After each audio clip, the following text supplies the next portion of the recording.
Learn how to update the settings or disable a time-off policy for your organization. Start by opening the Settings menu to access administrative options. Select Time Off Setup to manage and configure employee leave settings.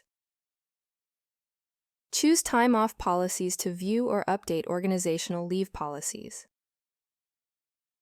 Under this section, you can see which time off policy is actively running under your organization. Now simply go to the Add Time Off Policy button to simply add a new policy within your workflows. Over here, you can clearly define each time off type, the number of days you want to assign, and also the refreshing period for those leaves. Click the More Options button next to your policy for editing an existing policy. Click Edit to adjust the details of your selected time off policy. Make any necessary changes if required. Toggle this switch to activate or deactivate the time off policy instantly. Click Save to confirm and apply your policy changes in real time.